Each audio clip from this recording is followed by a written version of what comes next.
Karaang kapilya sa Pitalo na sunog tungod sa gidagkot ng mga kandila sa usa ka deboto. Mga BEIs gimanduan nga di mudawat og bisan unsag gikan sa mga politiko sa adlaw sa eleksyon. Mga sakop sa SWAT gipakatap sa lalawigan sa Sugbo alang sa eleksyon karong Lunes. COMELEC mibahad sa pagpasaka og kaso sa masakpang na malit og boto.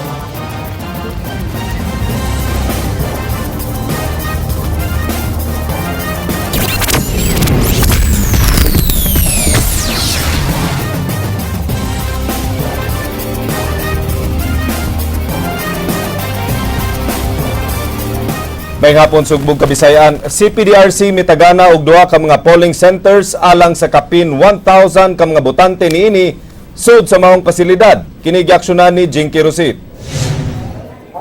Andam na ang kapin sa 1,100 ka mga registered voters sa Cebu Provincial Detention and Rehabilitation Center alang sa piniliay karong Lunes. Mitagana sila og duha ka mga polling centers sud sa maong pasilidad. Usa sa taas nga mo'y kanhi mess hall nila samtang lain sab sa silong nga makaakomodar sa tanang botante. Apan gipaybaw sa ilang consultant nga si Marco Toral nga hangtod ron wa pay bisan usa ka national candidate ang miduaw sa ilang pasilidad. Gianugunan si Toral sa higayon nga makapaila ang mga pagpapili sa national position sa voting population nga anaa ang CPDRC. Una, ready namin. Naghuwat namin sa COMELEC nga mga reader. Unya, as among gisulti sa among mga inmates diri, sila lang mong pabotoan kung sa ilang ganahan i-vote. Subling giklaro sa maong pasilidad nga base sa mando sa Kapitolyo, di sila mahimong moendorsar og kandidato ngadto sa mga inmate. Pasagdahan lang sila kung sikin sa ang butaran nila karong Lunes. Una niini, gipaybaw sa COMELEC nga di sila mahimong mupili og mga lokal nga kandidato gawas sa national candidates. Ang pwede na mo is only national, like presidente, vice president, mga senator o party list. So sila nila pabotoan mo sa ilang ganahan butaran. Kay si Go man mo sulti nga na-endorse or kinsa tagaan mas free hand. Human sa butasyon, giingon nga dadon ang mga ballot boxes sa Barangay Kalunasan diin nasakop ang CPDRC facility. Alang sa Aksyon Bisaya, Jinky Rosit, News 5. Mga sakop sa SWAT gipakatap sa lalawigan sa Sugbo alang sa eleksyon karong Lunes. Sila gitahasan sa pagukod sa mga armadong pundok ug mga tawo nga magdala og kwarta nga gamiton karong eleksyon. Kini giaksyonan ni Carlo Becerra. Gipahigayon sa Cebu Police Provincial Office ang send-off ceremony sa Quick Response Team para sa umaabot nga eleksyon. Gilangkuban kini sa mga sakop sa Special Weapon and Tactics nga i-deploy sa mga lugar sa lalawigan sa Sugbo, diin init ang politika. Ang usa ka team sa SWAT langkuban sa 8 ka mga pulis. Ang unom ka team i-deploy sa syudad sa Bugo ug mga lungsod sa Balamban, Argao, Dumanhog, San Fernando ug Santander. Una nang gideploy ang mga sakop sa Provincial Public Safety Company sa lungsod sa Daan Bantayan ug San Francisco, Isla sa Camotes niadtong miaging semana. Matud ni Superintendent Clifford Garanod sa Cebu Provincial Police Office, sila gitahasan sa pagtubag sa mga alarma sa mga kasikbit nga mga lungsod. Naglakip niini ang paghimo sa mga random checkpoints gawas sa ilang regular nga police duty sa paggukod sa mga kriminal. So kung may kagubot doon, they can quickly respond to any incidents. And likewise, they will be conducting checkpoint operations, choke point operations. Dugang ni Gayranod nga iya usab gitahasan ang grupo sa paggukod sa guns, gold ug gun sa ilang AOR. So we are deploying as early as now so that we can preempt any untoward incidents. We can catch all the goons, we can stop the golds, and we can confiscate the guns that they will be bringing comes election day. Giklaro sab sa opisyal nga gidid-an ang kapulisan nga mudapig og politiko karong eleksyon. I am giving them already instructions to be apolitical and they should stay neutral. Kaya nga pinadala natin sila doon para kintahin ay clashing political personalities, mag-away ang mga grupo nga kontrapartido. So they'll be there to neutralize the situation.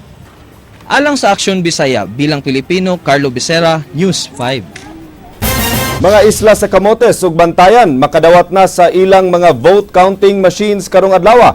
Sigon sa COMELEC, ang detalye sa report ni Jinky Rosit. Karong adlaw gitakdang madawat na sa mga lungsod sakop sa isla sa Camotes ug Bantayan ang mga vote counting machines nga gitagana alang kanila nga mo'y gamiton karong Lunes. Eskortan ang COMELEC og mga pulis ug militar pagsiguro nga luwas nga mga booth sa mga lungsod ang ilang mga election paraphernalia. Lakip nga ipadala sa COMELEC ang mga standby VCMs nga mo'y gamiton sa gayon nga mupalyar ang makina sa adlaw sa eleksyon. Matud ni Election Supervisor Attorney Eliseo Labaria, prioridad nila ang paghatag og extra VCM sa mga isla aron di na sila manawag pa sa gayong magkinahanglan og backup machine ang usa ka polling center. Nahatud na sab kagahapon pa ang kadaghanan sa mga ballot boxes diretso sa mga Municipal Treasurer's Office sa matag lungsod. Kaya di man ta kasiguro maguba. Kaya so far, sa unang experience na to, dire gibutang sa Cebu ang contingency, naguba dito sa Camotes, katindugayan abot. Giandam na sab sa COMELEC ang mga prepaid cards sa Land Bank nga mo'y sudlan sa mga honorarium sa matag Board of Election Inspectors nga mo-serve karong eleksyon. Ihatag lang kini kanila sa gayong tapos na ang eleksyon ug nauli na nila ang tanang mga election paraphernalia sa tagsa-tagsa nila ka mga election officers. Matag BEI, makadawat og di mo menos 5,000 pesos gikan sa COMELEC. Apan kung muhatag og laing incentive ang usa ka LGU alang sa mga BEI, di na manginlabot ang COMELEC niini. Ilan na naog doon na sila idugang nga mga traveling allowance ug sa ilang madugang sa honorarium na to sa itong nga BI. Pero ang COMELEC doon ay separate na. So prepaid cards na siya. Alang sa Aksyon, Bisaya, Jinky Rosit, News 5. Gwardyado sa mga pulis ug militar ang mga vote counting machines nga gihatod sa mga isla sa Camotes ug Bantayan Island kaganiha. Matud ni Senior Superintendent Ray Lyndon Lawas, tinguha nila nga luwas nga mga booth sa mga kalungsuran ang mga VCMS sa dipang adlaw sa election. Karong adlaw Biyernes, Mayo 6, gikatakdang ipahigayon ang final testing and sealing sa mga VCM sa mga designated polling precinct tibuok nasod. Security escorts.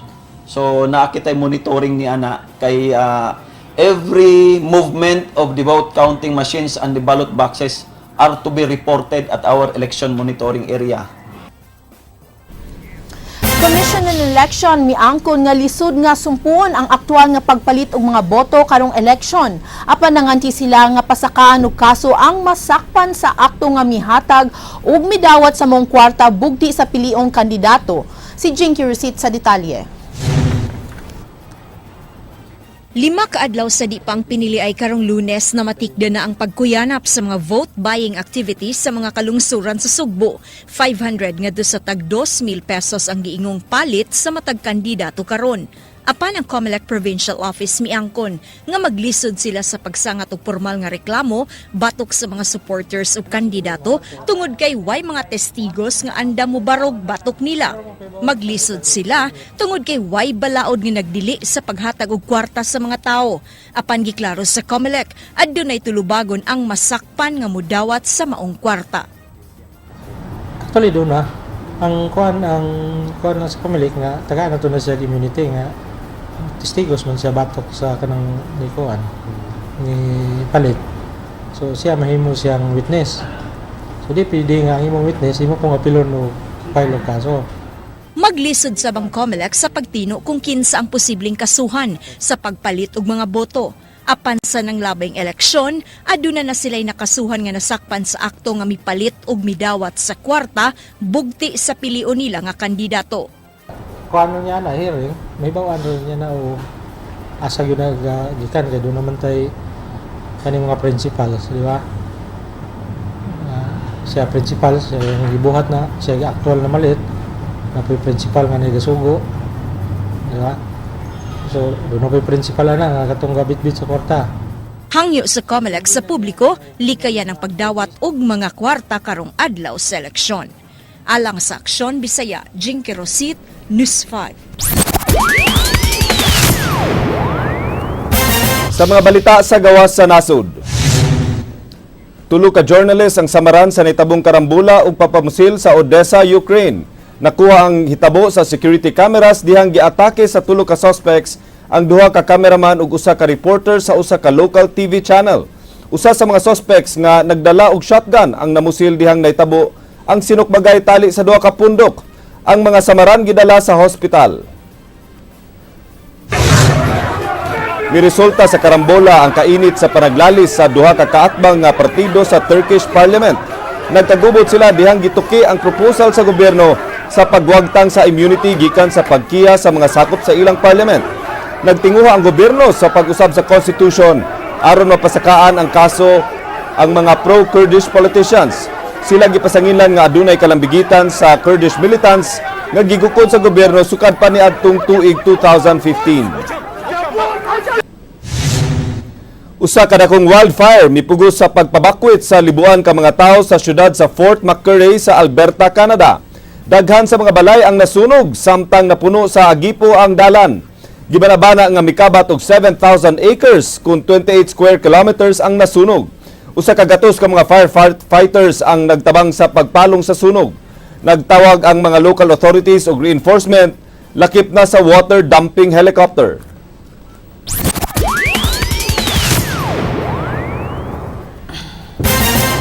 DepEd mipahimangno sa mga BEIs nga likayan ang pagdawat og bisan unsang matang sa mga politiko sa adlaw sa eleksyon.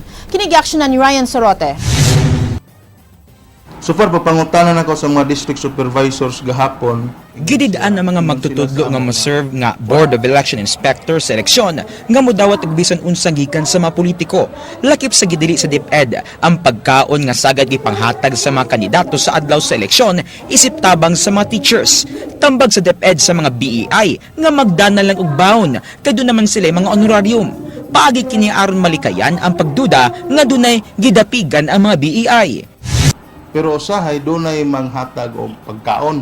Pero we strongly discourage anang pagdawat-dawat og mga pagkaon gikan sa atong mga politiko. Kay basin og kuha na po tag partisanship na po niya. Posible magatubang og investigasyon ang mga musupak nga mga magtutudlo o sa kini sa imonitor sa giumol nga task force sa DepEd Cebu Provincial Division. Ang task force magbase sa DepEd Provincial Division Office sa Barangay Lahog, Dakbayan sa Sugbo. Panguluhan kini ni Dr. Roseler Gilig, ang Assistant Schools Division Superintendent sa Lalawigan. Kapin sa 6,000 ka mga magtutudlo ang bantayan sa task force uban sa tabang sa Commission on Elections. Nag-final briefing usab kagahapon ng mga district supervisors alang sa mga last minute nga mga pahimangno. Priority gihapon sa DepEd nga masiguro nga way problema sa linya sa kuryente sa mga classrooms nga gamiton nga polling precincts. Magmukalit o rigdag o magway suga or magabhian sila. So dapat nagyoy na preparar ang tanang mga suga niya.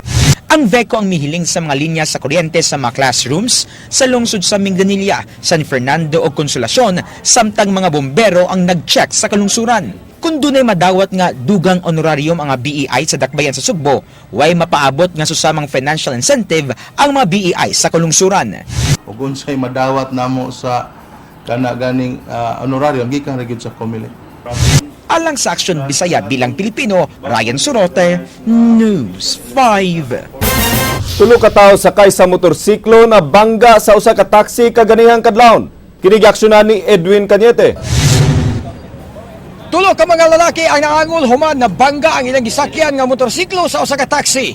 Nahitabo ang disgrasya mga pasado alas 4 kaganiang buntag sa eskina sa mga dalan Gabuya, F. Vistel Street ug SRP Axis Road sa Mambaling. Ang driver sa taxi gila nga si Virgilio Responso nga taga Sabang, Cebu nga Cebu. Wala dayon maili ang mga sakay sa motorsiklo tungod kay dali nadala sa hospital. Unang nadala sa hospital ang duha samtang kini usa gitabang pa sa mga sakop sa medical team. Ang taxi paingon sa SRP samtang ang motorsiklo mipugos og labang sa eskina bisan og stop ang signal sa traffic light. Ko panon ko grahe. Go signal ko. Go signal ko nya. Sila kusog kayo wa ko kalibutan og pag ngambyon nila dia kusog na igo na sila. Wa sila suga. Isa may ni wala na eh. Sila wala kusog kay sila go signal ko. Asam sila. Apan sa inisyal nga investigasyon sa mga sakop sa Cebu City Traffic Office, posible nga ang taxi mao'y sad-an gumikan kay gidaro man ini ang motorsiklo. Awhag sa mga sakop sa Cebu City Traffic Office nga magbinantayon sa traffic light labi na panahon sa kagabion. Ang kali yung taxi mo midasmag sa motor. Klaro kayo. So ikaw man yang pagkaigo ba. Gidaro ang kanang kuan. Gidaro ang motor sa gilid. Alang sa Aksyon Bisaya bilang Pilipino, Ed Cañete, News 5. Talisay City Mayor Johnny V. De Los Reyes mihimakak nga aduna siya'y mga unexplained wealth sama sa gipasangil kaniya sa iyang mga kaatbang sa politika. Mga resibo sa iyang mga negosyo mao gipakita sa mayor sa Talisay agig pagmatuod nga aduna siya'y mga negosyo nga gisaligan sa iyang pamilya. Hugot niyang gihimakak nga nangawkaw siya ubos sa iyang administrasyon. Gihagit hinuon niya ang iyang mga kaatbang sa politika sa pagyagyag sa ilang salen sa publiko. Kaming tanan, dili kay ako alam. Hasta ila ha. Aron makita ang kinsay limbungan. Ako, i-explain ako na maghalin. Ano ko negosyo? Ang ganun sa chicken din, 1 million. Nawa po na ako gitago sa gobyerno, kaya mabayad po kung pilay baryanan. O niya, ilan na yung ipakadautan. Nasunog ang kapilya sa Pitalo, San Fernando tungod sa kadaghan sa kandila nga gidagkot sa usa ka deboto. Ang karaan nga kapilya natukod niadtong tuig 1925 alang sa ilang patron nga si San Vicente Ferrer. Kinigaksyonan ni Edwin Cañete.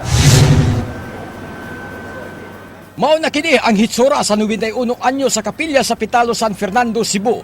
Ang kapilya kanunay nga gidagsa sa mga deboto ni San Vicente Ferrer, hilabi na niyatong adunay pangayoon. Sagad sa managkot dinhi, mao kadto mga tao nga masakitunog adunay mga panaad. Nagsugod ang sunog sa luyong bahin sa kapilya, din himutang ang kwarto nga dagkutanan og kandila sa mga deboto. 13 ka mga panimalay ang tupad dinhi ang naamong og naapil sa pagkasunog. Ang Fire Marshal sa San Fernando Fire Station nga si Fire Inspector Victor Cecil Alicaya miwalabana sa danyos nga mukabot sa 700,000 pesos. Lakip sa mga bumbero ang mitabang ang gikan sa Naga, Minglanilla, Siyudad sa Karkar ug Dakbayan sa Sugbo. More or less 700,000 apil na tong mga light material sa likod.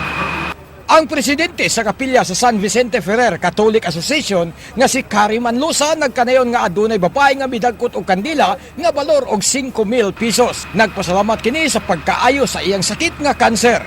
Dunay sakit nga kanser ang Maoy istorya nila nga. Mao kuno tong ning palit og kandila kay naayo man siguro to.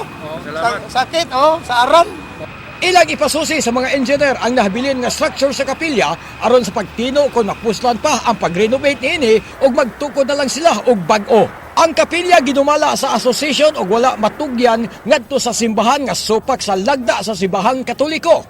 Kapag mga engineers gyud. Kay bitso na yung tao ayo nya naa ni diferensya kawang lang gasto nimo. Matod sa hipi sa San Fernando Police Station nga si Police Chief Inspector Richard Gadingan, walay mga tao nga nagpahimulos sa panahon sama sa pagpangawat sa mga gamit sa mga biktima sa sunog. Ang sunog nakamugna og kahuot sa traffic sa highway nga bugtong agianan paingon og gikan sa habagatang bahin sa lalawigan sa Sugbo. Sir, wala tao na kay pa-alarm na mo sa station nga naisunog sa Barangay Pitalo. Immediately, actually, medyo nakasibilyan lang tao kay gahapon naman. Gisipir na mong iradayon. Alang sa Aksyon Bisaya, Ed Cañete, News 5. Padayon pang gipaabot sa Kapitolyo ang mga damage assessment report sa 11 ka mga LGUs nga hantud ron wa pagyapon makasumiter sa PDRRMO. Ang detalye sa report ni Ryan Sorote. Moabot pa sa 11 ka mga lungsod sa lalawigan sa Sugbo ang wa pa makahatag sa assessment sa epekto sa El Nino sa ilang tagsa-tagsa ka mga lokalidad. Ang assessment nila ang basihan sa Provincial Disaster Risk Reduction and Management Office pag-prioritize sa panghatag o hinabang. Unahon sa Kapitolyo ang mga labing apektado sa huwaw. Tagaan ang mga biktima sa El Nino og pagkaon o gamit sa umah aron makarecover sa pipila ka buwan nga way ani tungod sa kakuwang sa uwan. Gilauman nga makasumiter ang mga LGU sa ilang mga assessment sa gipatawag nga El Nino Damage Report Assessment and Action Planning. Mitambong sa tigom ug mihatag sa ilang El Nino report ang mga local disaster ug agriculture officers sa mga LGUs. Giklaro sa Kapitolyo nga liable ang mga LGUs kung galing mapakya sila sa pagsumiter sa ilang El Nino assessment. Balik ta sa balaod, no? Ang LGU o bisan kinsa nga leader basta kung dunay naapektuhan unya wala tay buhaton, doon na siya pwede na siya basihan sa pagreklamo, no? Sa karon, moabot sa 235 million pesos ang danyos nga mugna sa mild El Nino sa Sugbo nga posibleng mautro tungod sa nagpadayong assessment. Andam na ang 9 million nga tseke alang sa pagpalit og 5,000 kasako nga bugas gikan sa National Food Authority nga ipangapod-apod sa mga biktima sa El Nino. Lain 25 million pesos ang gigahin alang sa pagpalit og mga hose, tangke ug mga pump. Gikan sa Quick Response Fund sa PDRRMO ang 34 million pesos nga gigamit alang sa hinabang. Gipaningkamutan sa Kapitolyo nga ma-release dayon ang gahin sa ilang mga hinabang aron mahatag kini sa nanginahanglan. Unya doon na yung maabot nga dagko nga gastuanan karong Hunyo pagpa-eskwela sa mga anak, pagbalik eskwela. So doon na deprivation sa income. Labi na ang sa atong dalagit, grabe na kayong kaumahan sa dalagit ngundan nga sa law of supply and demand ni gamay man gid ang iyang supply, so ang presyo mosaka gina siya. Alang sa Aksyon Bisaya bilang Pilipino, Ryan Sorote, News 5. Department of Environment and Natural Resources may pasangil sa pipila ka mga local government units nga nalipod sa illegal fishing sa ilang lugar. Kini ang usa sa mga babag sa ilang pagpanalipod sa Tanyon Strait nga usa ka protected seascape. Kini gi-aksyonan ni Monique Atcha. Ang mga local government units maunta ang gisaligan sa DENR sa paggukod sa illegal nga pagpanagat sa Tanyon Strait. Apan sila mismo ang usa sa mga hinungdan kung ngano nga dili kini masumpo. Wala gila sa DENR kung kinsa sa mga LGU ang nanalipod o nalambigit sa illegal fishing. LGUs at that time dili kay sila cooperative because some of those people or most of these people nga naninibuhin dito are their supporters politically. Ilang mga tao, di ba? Matod sa DENR, adunay mga LGU nga dili mosugot nga ngadto sa ilang lugar idunggo ang ilang mga dinakpan sa illegal fishing. Dinhi sila nagduda nga pipila kanila na nalipod sa mga dakong commercial fishing vessels nga nadakpan sa Tanyon Strait. Sa milabay nga tuig, 4 lang ka commercial fishing vessels ang ilang nadakpan. Ang penalty niya ang silot is 5,000 to 50,000 pesos, and then imprisonment of not less than 1 year and not more than 6 months. Ang mga LGU nga aktibo sa pagpanakop sa illegal fishing mao ang mga lungsod sa Gihulngan sa Negros ug mga lungsod sa Badjan, Aloginsan, San Remigio, Moalboal ug Hinatilan sa Sugbo. Adunay 35 ka mga lungsod, 7 ka mga dakbayan ug 298 ka mga coastal barangay sa Sugbo ug Negros nga nagatubang sa Tanyon Strait. Alang sa Aksyon Bisaya, bilang Pilipino, Monique Atcha, News 5.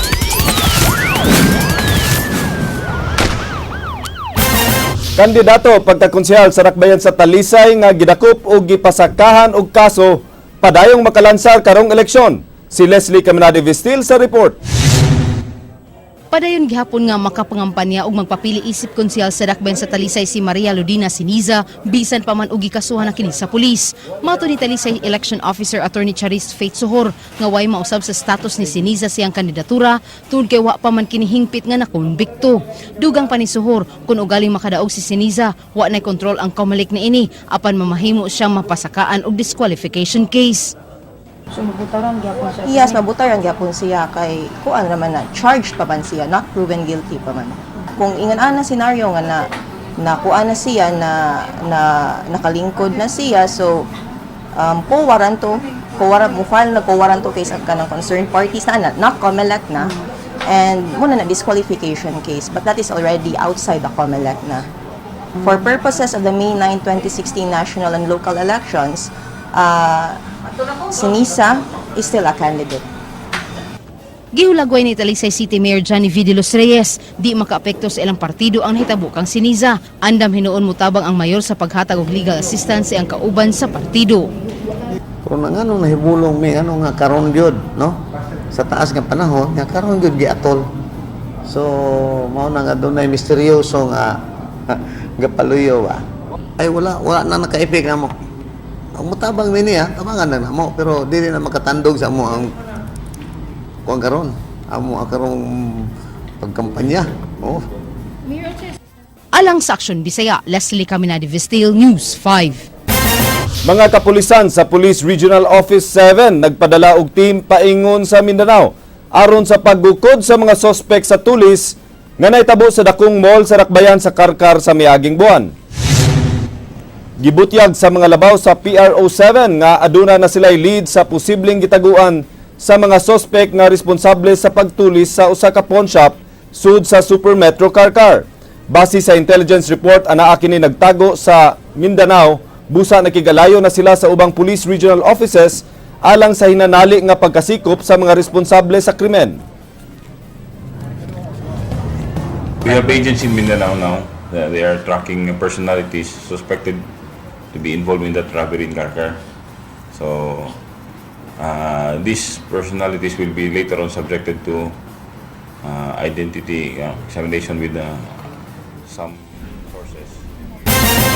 Mayor Michael Rama way dapigan sa nahitabong strafing incident sa iyang kauban sa partido. Andam niyang paminawon ang habig sa pulis nga gipasangin lang may kalabutan sa insidente. Si Leslie Caminada Vistil sa report.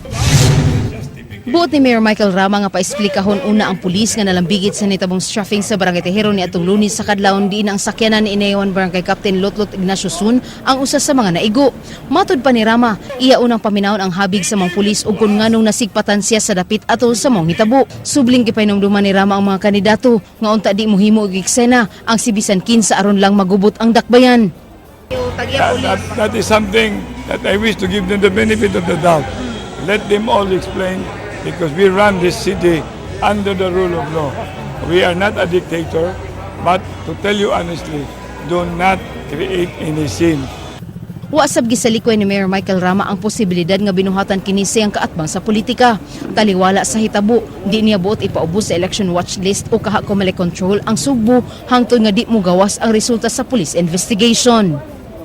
There is no such thing as closure to a possibility. You know what they've been doing? They wanted to control the city government. So, what's next? But this is new. And they will always think they are victors. Come on. If that's the way you're thinking, don't spoil us. Don't be the rotten egg that brings the whole basket rotten. Alang sa Aksyon Bisaya, Leslie Caminada Vistil, News 5. Drug pusher sa Bugog ug iyang kapuyo nadakpan sa mga pulis sa usa ka bypass operation. Kinigaksyonan ni Sharil Abarico. Nadakpan sa kapulisan ang usa ka drug pusher sa dakbayan sa Bugog kagabi. Nasikop pinaagi sa buy-bust operation ang usa ka Rolando Sio alias Buboy nga taga Barangay Gairan, Bugos City. Nadakpan uban kaniya ang iyang kapuyo ang 25 anyos nga si Armelen Toledo. Nakuha gikan kang Rolando ang mga pakete sa 25 gramos nga shabu. Ang iyang kapuyo nga si Armelin nakuhaan sa mga gamit sa pagsuyop og shabu. Imponing tawhana nga kusog na daw na siya pamaliga ang lugar, particularly sa Barangay Gairan. Kuyog man mo sa dang Bugo Police Station na ano sa Bugo Police Station nga noted na ni sa ilang lugar ning tawana na maligya niya. Mo siya sa iyang sulod sa iyang sa kanang apartment nga iyang giabangan. The same time, katong ilang giabangan di po yan dito sa sila magbahi. Dito na ipahigayon ng bypass operation. Ang mga sospek temporaryong nakadetain karon sa Bugo Police Station. Alang sa Aksyon Bisaya, bilang Pilipino, Charil Abarico, News 5. Bilang Pilipino, 5 days na lang, Attorney Georgia. Yes. Election time. Let's hope and pray for an honest and clean elections. That is true. Maukadto ang mga balita sa Aksyon Bisaya, ako si Glenn Soco. Mga balita nga pundasyon sa ligdong opinyon at konkretong solusyon, ako si Georgia Herrera. Bisan asa, bisan kanusa, kapatid. Kay di lang kutob sa balita, Aksyon!